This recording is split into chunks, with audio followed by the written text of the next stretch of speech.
नमस्कार, स्वागत है आप सबका हमारे खास कार्यक्रम देश देशांतर में। मैं हूं कवीन सचान। 30 नवंबर से 1 दिसंबर तक होने वाले G20 सम्मेलन को अर्जेंटीना के शहर ब्यूनस आयर्स में होने जा रहा है, जिसमें प्रधानमंत्री नरेंद्र मोदी शामिल होंगे और वो पुटिंग पीपल फर्स्ट पर सत्र का नेतृत्व भी करेंगे। साथ ही प्रधानमंत्री मोदी अमेरिका के राष्ट्रपति डोनाल्ड ट्रंप, जापान के प्रधानमंत्री शिंजो आबे, चीन के राष्ट्रपति शी जिनपिंग समेत दूसरे नेताओं के साथ भी मुलाकात करेंगे।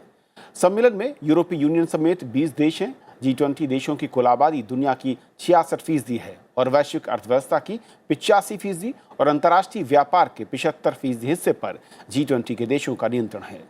13वें G20 शिखर सम्मेलन का विषय उचित और सतत विकास के लिए सहमति बनाना है। तो समझेंगे इस बार के इस एजेंडे को और अंतर्राष्ट्रीय मुद्दे किस तरीके से यहाँ पर आएंगे, खासतौर पर क्योंकि बिजनेस फोरम है, वहाँ पर क्या बड़े मुद्दे और क्या दिशा होगी, और भारत के संदर्भ में भी इस बार हमारी नज़रें कहाँ पर हैं और हम इस मंच के जरिए क्या हासिल करने की कोशिश कर सकते हैं। समझेंगे 3 खास मेहमानों के जरिए। हमारे साथ स्टूडियो में है शिवशंकर मुखर्जी साहब, पूर्व राजदूत। सर, बहुत बहुत स्वागत है आपका। हमारे साथ शीलकांत शर्मा सर हैं, राजदूत, पूर्व राजदूत। सर, आप भी स्वागत है। प्रोफेसर स्वर्ण सिंह हमारे साथ हैं, आप JNU में हैं, सेंटर फॉर इंटरनेशनल स्टडीज़ के प्रमुख हैं। बहुत बहुत स्वागत। शुरुआत शिवशंकर सर आपसे मैं करना चाहूँगा कि जिस तरीके की ये समिट है और इस बार जो इंटरनेशनल सिनारियो या जिस तरीके के बड़े मुद्दे हैं, क्या किसी 2 बड़े या 3 बड़े मुद्दों के इर्द गिर्द ये मंच रहेगा, या जो इसका एजेंडा तय किया गया है उस पर व्यापक चर्चा और कोई दिशा दिखेगी? दोनों चीज़ें होंगी मेरे ख्याल से, क्योंकि जो एजेंडा है, जो अर्जेंटीना द होस्ट कंट्री जिन्होंने एजेंडा रखा है, वो रखा है फ्यूचर ऑफ वर्क, यानी कि एम्प्लॉयमेंट। दुनिया में जो एम्प्लॉयमेंट होता है, जो नंबर 1 सब्जेक्ट है हर एक इकोनॉमी में। फिर इंफ्रास्ट्रक्चर फॉर डेवलपमेंट और उसके आगे फूड सिक्योरिटी।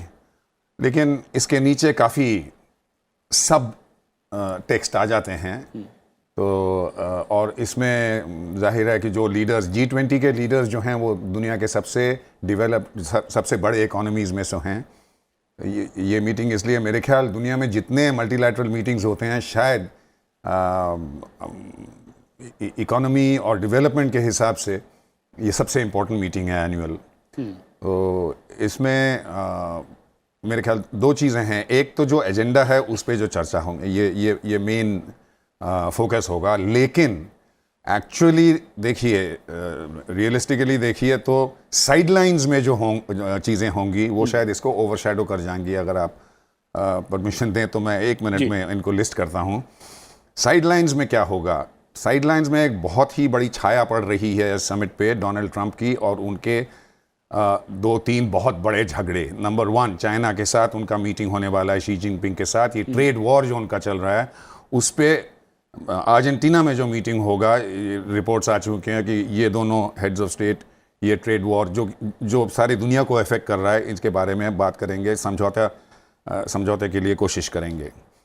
नाफ्टा को, जिसको ख़त्म करके एक US मेक्सिको कनाडा एग्रीमेंट नया बनाया गया है, इसका दस्तखत भी अर्जेंटीना में होने की संभावना है। लेकिन कनाडा और मेक्सिको सोचती है कि जो 25% टैरिफ लगा दिया था एल्यूमिनियम और स्टील के ऊपर डोनाल्ड ट्रंप ने, वो रद्द कर देने के बाद ही ये समझौता साइन होगा वहाँ पे। और डोनाल्ड ट्रंप ने ऐलान कर दिया कि मैं ये नहीं करूँगा, जैसे उनकी आदत है अनाउंस करने की ट्विटर पे।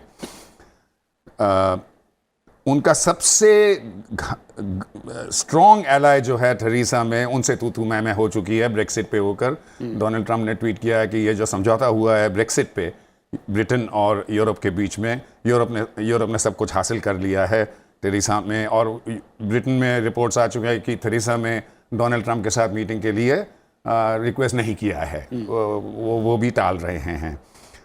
मिस्टर मैक्रोन होंगे वहाँ पर। अभी फ़िलहाल में जब फर्स्ट वर्ल्ड वॉर के मेमोरियल में जब डोनाल्ड ट्रंप वहाँ गए थे, तो उनके में और डोनाल्ड ट्रंप में तू मैं हो गई थी। और पॉलिसी डिफरेंसेस इनमें, खासकर क्लाइमेट चेंज में जो डिस्कस होगा यहाँ पर, वो बहुत स्ट्रॉन्ग हैं। तो ये जो बातें हैं, जो सबसे बड़े बड़े इकोनॉमीज़ हैं, अमेरिका, चाइना, यूरोप, ब्रिटेन, साथ में उन्होंने धमकी दी है डोनाल्ड ट्रंप ने कि हम गाड़ियों पे भी टैरिफ लगा देंगे, उसमें जापान भी डरा हुआ है। तो ये जो साइडलाइंस में जो मीटिंग्स होंगी, ये मेरे ख्याल डोमिनेट करेंगी। और आखिर में सिर्फ एक बात कहना चाहता हूं कि पॉलिटिकली जो है, एक चीज़ मेरे ख्याल मीडिया उस पर बहुत ज़्यादा फोकस करेगी, मेरे ख्याल सबसे ज़्यादा फोकस करेगी, वो है मोहम्मद बिन सलमान का वहाँ होना।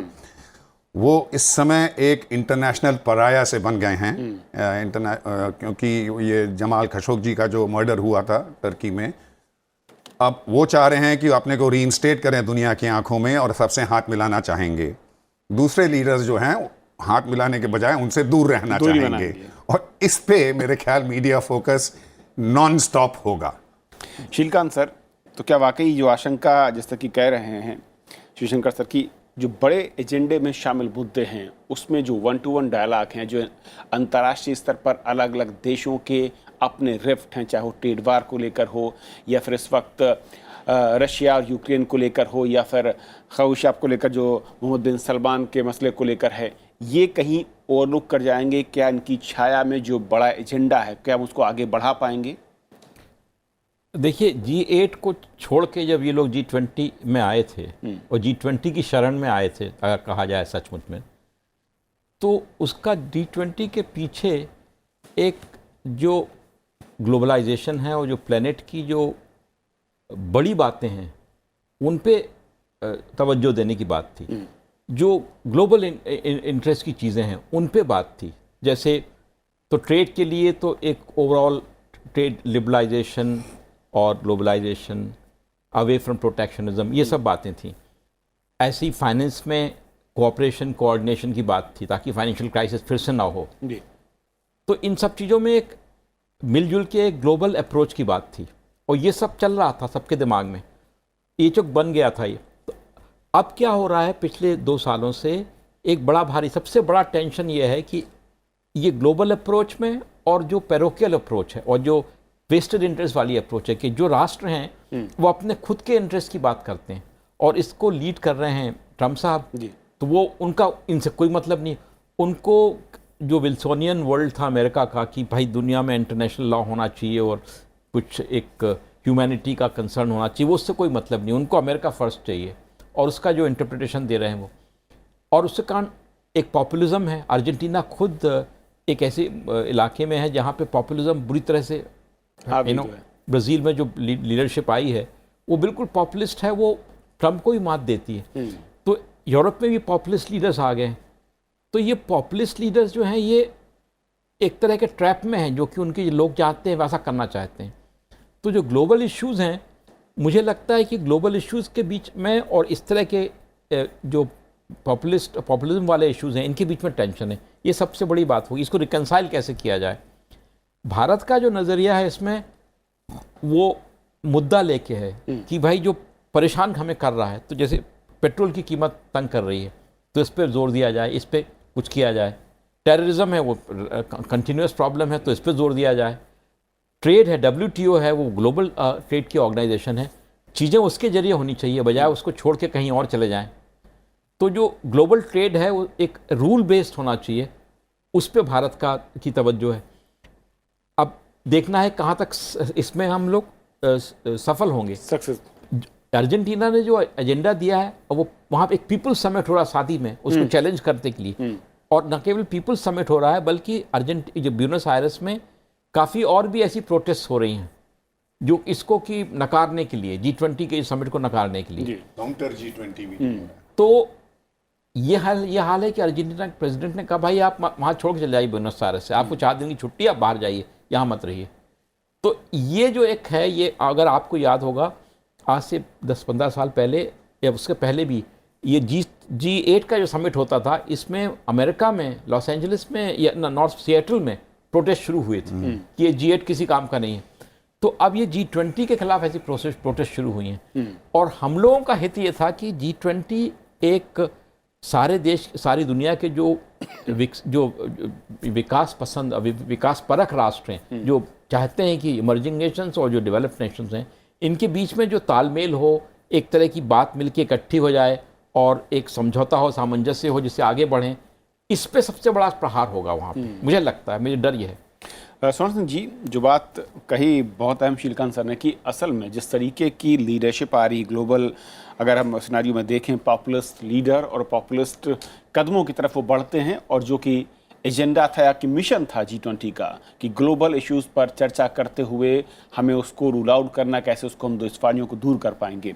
यहाँ पर जब भारत ने साफ कर दिया है कि जो इश्यूज कई देशों को, न सिर्फ भारत को बल्कि कई देशों को परेशान कर रहे हैं, चाहे वो ऑयल प्राइसिंग को लेकर हो, WTO को लेकर जिनका जिक्र किया दोनों राजदूत महोदय ने, क्या उसे जगह मिल पाएगी जिस तरीके के हालात हैं? और ऐसे में एक बड़ा चैलेंज ये भी होगा इस समिट का कि जब वहाँ पर खुद ब्यूनस आयर्स में इसके विरोध में है कि इसका औचित्य क्या, ये संगठन एक तरीके से उस तरीके का कारगर नहीं है, और ऐसे में ज़्यादा दबाव पर होगा।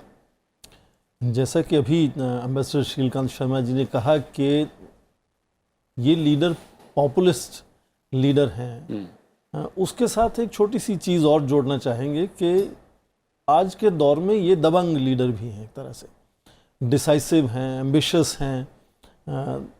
उस नज़रिए से देखें तो मुझे लगता है कि कुछ हद तक इनका जो व्यक्तिगत तौर तरीका है या इनका व्यक्तित्व जो है वो संस्थानों पर भारी होता नज़र आता है। तो इस तरह से ये पर्सनैलिटी ड्रिवन जिसको डिप्लोमेसी कहेंगे वो इसमें दौर में इसमें नज़र आती है कि क्या वो करेंगे, व्यक्तियों की छाया संस्थान से ज़्यादा बड़ी है, उनका कद बड़ा हो रहा है। जी, तो ये जो विश्व की सबसे बड़ी अर्थव्यवस्थाएं हैं एक जगह पे मिलती हैं, और उस माहौल में आप देखें कि व्यक्तिगत जो प्रभाव है इन सब नेताओं का वो इंस्टीट्यूशंस, नॉर्म्स, रेगुलेशंस से बढ़कर है। तो जाहिर है कि इनका आपसी तालमेल, जैसा पहले कहा गया कि जो साइडलाइंस पर नज़र आता है, मुझे लगता है कि उसके लिए इस वक्त बड़ी चुनौती है G20 के शिखर सम्मेलन में, और ख़ासकर उसके मध्य में हैं ये अमेरिका के राष्ट्रपति डोनाल्ड ट्रंप, जिनकी वार्ता देखें कि वो चाहे रूस के राष्ट्रपति हों या फ्रांस के राष्ट्रपति हों, मदर टेरेसा में हों ब्रिटेन की, और ख़ासकर मोहम्मद बिन सलमान के साथ, सबसे शिखर सम्मेलन में एक तरह से ये कहें कि तनाव और अड़चनें नज़र आ रही हैं। तो इस माहौल में मुझे लगता है कि भारत की जो एक तरह से छवि वहाँ पर है, और भारत के साथ चीन के साथ, जैसे जो G20 में कुछ ऐसे राष्ट्र हैं जिनको इसलिए जोड़ा गया था G20 में, या G13 बाद में जो हो गया था, क्योंकि ये बहुत तेज़ी से इनका जो विकास हो रहा था और विकास की दर बड़ी तेज़ी से आगे बढ़ रही थी। तो यदि ये शिखर सम्मेलन बड़ी अर्थव्यवस्थाओं का है तो भारत की एक उसमें ख़ास जगह है इस वक्त, कि एक बहुत बड़ी मार्केट है भारत में, कहा जाता है कि सबसे तेज़ी से वृद्धि दर है आर्थिक व्यवस्था में इस वक्त, और प्रधानमंत्री मोदी पिछले 5 वर्षों में काफ़ी ये कहें कि विजिबल हो गए हैं इंटरनेशनल इंटरेक्शंस में। तो मुझे लगता है कि चूंकि कुछ अड़चने हैं और कुछ असमंजस है, कुछ ये जो साइडलाइंस में शिखर वार्ता होती हैं उनको लेकर, इसलिए भारत का ही एक ख़ास उसमें नीश एरिया जिसको कहेंगे वो नज़र आता है बनता हुआ, और ख़ासकर उसके मध्य में है कि डोनाल्ड ट्रंप जब प्रधानमंत्री मोदी से मिलेंगे तो वो बाद में एक त्रिकोणीय सम्मेलन होने वाला है, क्योंकि शिंजो आबे उसमें शामिल हो जाएंगे। तो कम से कम ये त्रिकोणीय सम्मेलन मुझे लगता है कि अपने आप में इसमें कोई अड़चन नज़र नहीं आ रही एक तरह से। तो ये जाहिर है कि एक सकारात्मक एक तरह से शिखर सम्मेलन का हिस्सा होगा, जबकि बहुत सी चीज़ें नकारात्मक हैं जिन पर बहुत ज़्यादा मीडिया मुझे लगता है बात करेगा, जैसे पहले कहा गया। जी शिवशंकर सर, जो बात जिस तरीके के एजेंडे हैं और जो इस वक्त वहाँ पर चैलेंजेस हैं, यानी कि ग्लोबल लीडर्स और उनकी अपनी इमेज या लोकल इश्यूज़ अमेरिका या फिर चीन या फिर इन सबको लेकर जो भारतीय एजेंडा है या जो हम रखना चाहते हैं, जिन पर हम चर्चा करना चाहते हैं, दिशा लेना या फिर समीक्षा करना चाहते हैं, वो कितना वहाँ पर तवज्जो उसे बाकी दे सकते हैं, और अगर देंगे तो उसके पीछे के रीज़न क्या हैं, किस तरीके से सपोर्ट में उसमें? देखिए, ये तो उस पर निर्भर करेगा कि किस तरह से हमारा किस तरह से सारा जो बायलैटरल साइडलाइंस पे जो हो रहे हैं और जो मल्टीलैटरल मंच पे जो मुद्दे डिस्कस किए जाएंगे वो किस दिशा में चल रहे हैं। शीलकांत ने जो बताया बिल्कुल सही बताया कि हमारे जो मुद्दे हैं क्या हैं। फॉर इंस्टेंस, ये बहुत मुश्किल नहीं है ये अनुमान लगाना कि हमारे प्रधानमंत्री वहाँ पर किस चीज़ पे फोकस करेंगे। नंबर 1, वो फोकस करेंगे क्या क्या उनके सरकार ने किया भारतवर्ष में। सस्टेनेबल डेवलपमेंट का जो थीम है, फूड सिक्योरिटी का थीम है, एम्प्लॉयमेंट का थीम है, डेवलपमेंट का जो थीम है, उस पर वो अपने अचीवमेंट्स पे, भारतवर्ष के अपने सरकार के अचीवमेंट्स पे फोकस करेंगे। गरीबों का, एम्पावरमेंट, ये मुद्रा योजना, जो है। आयुष्मान जो दुनिया का सबसे बड़ा हेल्थ इंश्योरेंस स्कीम, फार्मर्स के लिए क्या क्या किया गया है, ये वगैरह जो जो जो उनके काफ़ी लंबे चौड़े अभियान हैं, योजनाएं हैं, उनके ऊपर फोकस करेंगे। नेक्स्ट सेशन में, ये तो पहले सेशन में जो पीपल फर्स्ट के उन्होंने जितना अंडर प्रिविलेज्ड को, गरीबों को, इलेक्ट्रिफिकेशन वगैरह जो भी किया है उस पर तो फोकस करेंगे ही कि ये भारत के अचीवमेंट्स हैं। दूसरे सेशन में जो इकोनॉमिक इश्यूज, एग्रीकल्चरल इश्यूज होंगे, उसमें मेरे ख्याल वो फोकस करेंगे ऑयल वॉलेटिलिटी, क्योंकि जब जब तेल का, क्रूड ऑयल का दाम बढ़ता है दुनिया में, तो हमारी इकोनॉमी पे बहुत ज़्यादा असर पड़ता है। हम तकरीबन 80% हमारा जो नीड है क्रूड ऑयल का हम इंपोर्ट करते हैं। आतंकवाद का, क्योंकि ये G20 है और सेंट्रल गवर्नर्स जो वहाँ पर हैं, उनका एक्चुअली सबसे सेंट्रल रोल उन्हीं का है, हेड्स ऑफ स्टेट से भी ज़्यादा, क्योंकि वो लोग एक्चुअली जो स्पेसिफिक मामले हैं वो लोग डिसाइड करते हैं। तो फाइनेंसिंग ऑफ टेररिज्म और उसको रोकना, उस पर वो फोकस करेंगे। WTO जैसे इन्होंने रेफर किया, बिल्कुल सही है, WTO पे खास जोर देंगे, क्योंकि इस समय भारतवर्ष वहीं पर कंप्लेंट लेके गया है। एक बहुत बड़ा प्रॉब्लम जो भारत के सामने आ गया था, जो गैर कानूनी सैंक्शंस, यूनिलैटरल सैंक्शंस जो US ने हम पे लगाए हैं, ईरान और रशिया पे लगाए हैं, जो सारी दुनिया पे उन्होंने लागू कर दिए हैं, जिसमें हमारी राय है, जो लीगली करेक्ट है, कि यूनिलैटरल सैंक्शंस का हम बादी नहीं हैं। वो इंटरनेशनल सैंक्शंस का एक तरीका है होने का, वो हम WTO में लेके गए हैं, क्योंकि ईरान के ऊपर जो सैंक्शंस हैं हमारे हित के खिलाफ है, रशिया के ऊपर जो सैंक्शंस हैं हमारे हित के खिलाफ है। WTO में अगर ये समझौता होता तो ये नहीं अलाउ किया जाया होता, तो इस पे बहुत ज़रूर वो जोर देंगे। तो ये इकोनॉमिक इश्यूज़, भारत के अचीवमेंट्स, ये हमारे मुद्दे जो हैं ये होंगे। इस पे कितना डिस्कशन होगा, क्या डिसीशंस लिए जाएंगे, मुश्किल है कहना। मेरे ख्याल से इसमें हमें कोई सेटिस्फैक्शन नहीं मिलेगा इस तरह के मंच पे जो हार्ड डिसीशंस हैं, क्योंकि आजकल बिल्कुल सही जो मेरे साथी पैनलिस्ट ने जो बोला, जो इंडिविजुअल नेशनल इंटरेस्ट में पॉपुलिस्ट गवर्नमेंट्स जो आजकल आ गई हैं, वो अपना उल्लू सीधे करने में लगे हुए होंगे, और लिप सर्विस ज़रूर दिया जाएगा, लेकिन डेवलपिंग वर्ल्ड, इमर्जिंग इकोनॉमीज को जो रिलीफ चाहिए, मेरे ख्याल से तो इस मंच पे, इस मंच से उसको उम्मीद करना मुश्किल ही है। रविशंकर सर ने जो कहा, जिस तरीके से श्रीकांत सर की, जिस तरीके के मुद्दे हैं, बहुत गंभीर गहन चर्चा की ज़रूरत है, लेकिन जिनकी आशंका है कि ट्रेड वार या फिर जो दूसरे ऐसे मसले हैं जो कि इंडिविजुअल राष्ट्र या उस पर्सनालिटी से जुड़े हुए हैं, वो कहीं ओवरलुक कर जाएंगे, उनकी छाया से बाकी दब सकते हैं। तो फिर जो विरोध है, कहीं उसको बल मिलेगा, और इसकी चिंता क्या G20 को नहीं है या होनी चाहिए?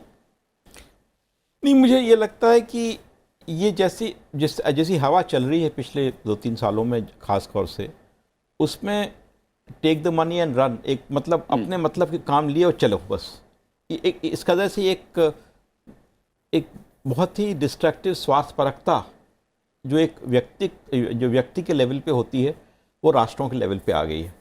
और उसमें गिव एंड टेक जो ज़रूरी था इंटरनेशनल सिस्टम में, और खासकर G20, अब आप उस समय जब G20 का प्रावधान हुआ था तो G7 फेल हो गया था। UN को तो उन्होंने वैसे ही पहले वो बहुत पैरालाइज करके रखा है। तो ग्लोबल इश्यूज़ में और ग्लोबल डेवलपमेंट का जो मंच है, एजेंडा है, उसमें साथ में काम करने के लिए यही एक इंस्टीट्यूशन बची हुई थी। अब इस इंस्टीट्यूशन का हित किसमें, मतलब इस इंस्टीट्यूशन से किसका हित संवर्धन हो रहा है, ये बात देखने की है। पर जो ट्रेंड्स दिख रहे हैं, जैसे जो बड़े पावर्स हैं वो सेल्फिश हैं, यहाँ तक कि चीन जो कि अलग से है, पर उसकी जो टेंडेंसी है वो भी पहली ये है कि वो अमेरिका की तरह सर्वस्वा बनना चाहता है।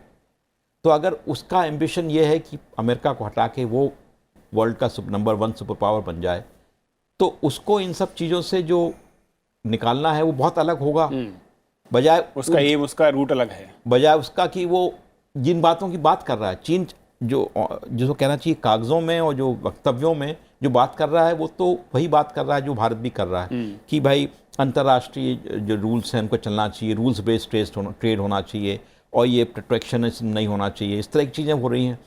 तो अगर वो उन पे वाकई अमल करता है तो फिर कुछ बल मिल जाएगा। पर हम देखते हैं कि हकीकत कुछ और होती है, कहते कुछ और हैं। फिर रूस है जो कि एक और दूसरा देश है जो कि स्मार्टली जो कसमसा रहा है आगे अपनी प्रेस्टीज के लिए, तो उसका क्या रवैया होगा। और फिर ये जो दूसरे देश हैं जैसे टर्की है, सऊदी अरेबिया है, इंडोनेशिया है, इनका भी जो रवैया है वो क्या होगा। तो ऐसा लगता है जैसे कि एक तरह का सेंट्रीफ्यूगल टेंडेंसी ज़्यादा बढ़ गई है।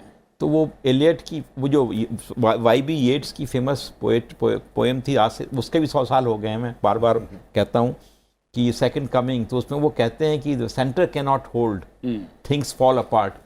तो ऐसा लग रहा है कि चीज़ें अलग अलग होते जाएंगी। तो हो सकता है जैसे कि स्वर्ण सिंह जी ने कहा कि हो सकता है कि भारत, चाइना, जापान और यूएस के बीच में एक त्रिकोणीय बातचीत हो जाए और इसमें थोड़ा बहुत वो जो G20 का जो मौका मिला उसमें ये लोग कुछ कर लें। पर ये जो कुछ भी होगा इसकी व्यापकता बहुत कम होगी G20 के जो मुख्य एजेंडा है उसकी तुलना में। श्रीशंकर, जो साइड मीटिंग्स हैं, इवन मोदी साहब को मैं देख रहा था कि लंबी फेरिस्त है, इस तरह के बड़े मंच में इस तरह की साइड या ट्रायंगुलर मीटिंग जो हैं वो कितनी फ्रूटफुल और कितनी नतीजे या फिर किस दिशा की तरफ होती है, उसके हम क्या उम्मीद करते हैं? इट डिपेंड्स, ये तो उस पर निर्भर करता है वो सर्कमस्टांसेस क्या हैं, कितना प्रिपरेशन हुआ है, इंटरनेशनल सिचुएशन में क्या सब्जेक्ट उभर के आया है जिसके वजह से ये तीन मिल रहे हैं। फॉर इंस्टेंस अगर आप देखें इस मीटिंग के लिए रिपोर्ट्स तो निकले हैं कि बायलैटरल मीटिंग ट्रंप और प्राइम मिनिस्टर मोदी के साथ नहीं होगा। ये एक ट्राइलैटरल मीटिंग शुरुआत होगी ट्रंप और शिंजो आबे में, बीच में ये ट्रांसफॉर्म हो जाएगा ट्राइलैटरल मीटिंग में। क्या कुछ प्रिपरेशन हुआ है, ऑफिशियल्स मिले हैं, कुछ एजेंडा बना है कि इम्पोर्टेंट हेड्स ऑफ स्टेट रोज रोज तो नहीं मिलते और छोटी मोटी बातों से नहीं करते, पूरा national policy, international policy determine करते हैं। क्या सिर्फ एक टॉक शॉप होगा? मुझे तो लगता है एक सब्जेक्ट है जो अगर तीन देश, इंडिया, जापान और यूएस, तो मैं गारंटी के साथ कह सकता हूँ एक सब्जेक्ट तो होगा ही होगा। वो सब्जेक्ट का नाम है चाइना।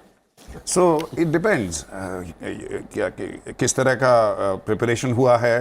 तीनों में पहले से, तीनों देशों में पहले से कुछ कॉन्टैक्ट्स हुए हैं कि ये डिस्कस होगा और हेड्स ऑफ स्टेट कुछ डायरेक्शन देंगे कि तीन देश इस तरह से चलेंगे। सिक्योरिटी इश्यूज पे, ट्रेड इश्यूज पे, चाइना के ऊपर जो प्रॉब्लम्स है तीनों के, उस पर डिपेंड करता है।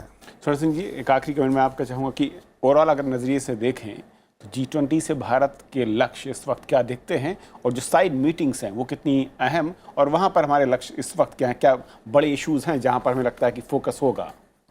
समझ यहाँ पैनल में नज़र आ रही है कि शायद कोई ऐतिहासिक निर्णय होने की उम्मीद नहीं है, पर उसके साथ चूंकि इस तरह के शिखर सम्मेलन की तैयारी बहुत पहले से शुरू हो जाती है, तो G20 शिखर सम्मेलन में मान लीजिए करीब 50 इंटरेक्शंस पहले होते हैं, ऑफिशियल लेवल से शुरू करके लेबर, फाइनेंस, फॉरेन मिनिस्टर्स तक सभी लोग बार बार मिलते हैं। तो एक ऐतिहासिक निर्णय चाहे ना भी हो, पर एक ब्रास टैक्स जिसको कहते हैं, टैक्स सिस्टम को लेके, फाइनेंशियल इश्यूज को लेकर कुछ ना कुछ आपस में तालमेल में बेहतरी होती है, ऐसी उम्मीद की जानी चाहिए।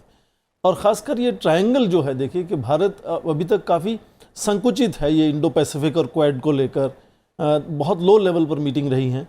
तो ये ट्रायंगल का यहाँ मिलना, और ख़ासकर जैसे हमने कहा कि वो इसलिए सकारात्मक नज़र आता है क्योंकि बाकी सारी जो द्विपक्षीय वहाँ सम्मेलन में मीटिंग होने वाली हैं साइड लाइन्स पर, उसमें पूरा तनाव नज़र आ रहा है। तो इसमें क्या सकारात्मक कोई इस तरह की आपस में बातचीत हो सकती है। और मुझे लगता है क्योंकि भारत इस वक्त तेज़ी से बढ़ती हुई एक तरह से अर्थव्यवस्था है, और यही कारण था कि G20 में इसको बुलाया गया या ये शामिल हुआ, तो एक तरह से अपॉर्चुनिटी है। और ये भी कहा जा सकता है कि चुनाव का वर्ष है इस वक्त, तो कम से कम डोमेस्टिक कंस्टिट्यूंसीज के लिए भी पूरा मौका मिलेगा प्रधानमंत्री को कि वहाँ शोकेस करेंगे कि हमने क्या अचीव किया और क्या बड़े बड़े निर्णय हमने लिए हैं। और एक तरह से क्योंकि भारत बहुत बड़ी जनसंख्या वाला देश है, तो जो पीपल फर्स्ट का फोकस है उसमें भारत एक बहुत बड़ी उदाहरण है। और जैसा कि पहले कहा गया कि जो आयुष्मान भारत की बात होती है, 500 मिलियन पीपल पर ये अल्टीमेटली लागू होने वाला है। तो इस तरह के निर्णय भारत जो है वो शोकेस कर सकता है ऐसे मौक़ों पर। और जो छोटे लेवल पर ब्रास्टेक्स लेवल तक तालमेल बनता है, वो मुझे लगता है उसमें बढ़ोतरी होने की उम्मीद है। ऐतिहासिक निर्णय नहीं होंगे ऑफ कोर्स। चलिए, बहुत बहुत शुक्रिया आप तीनों मेहमानों का हमारे साथ इस चर्चा में शामिल होने के लिए और समझाने के लिए कि G20 में इस बार का एजेंडा क्या है, क्या बड़े मसले हैं जो कि उस एजेंडे पर हावी हो सकते हैं और भारत के नज़रिए से वहाँ पर निगाहें कहाँ पर हैं और कितनी उम्मीद हम कर सकते हैं। और बात आप दर्शकों की राय की। हमने कार्यक्रम दिखाया था नेता चुनाव और उनकी संपत्ति को लेकर। लक्ष्मीकांत चौरसिया लिखते हैं कि आपके शो में पहले एक दो व्यक्तियों के सुझाव या कमेंट दिखाए जाते थे, कृपया सुझावों को फिर से दिखाना शुरू कीजिए। हम माफ़ी चाहते हैं कि पिछले 2 दिनों में हम ये आपके सुझाव या कमेंट या आलोचना नहीं दिखा पाए कुछ तकनीकी कारणों से, लेकिन हम ये लगातार सिलसिला जारी रहेगा।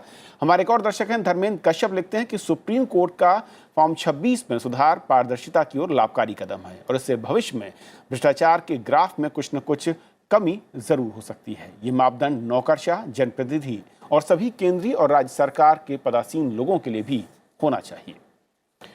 आप दर्शक अपनी राय सुझाव हमें भेजते रहिए और साथ ही हमारे कार्यक्रम को आप YouTube पर भी देख सकते हैं। फिलहाल आज इतना ही। नमस्कार।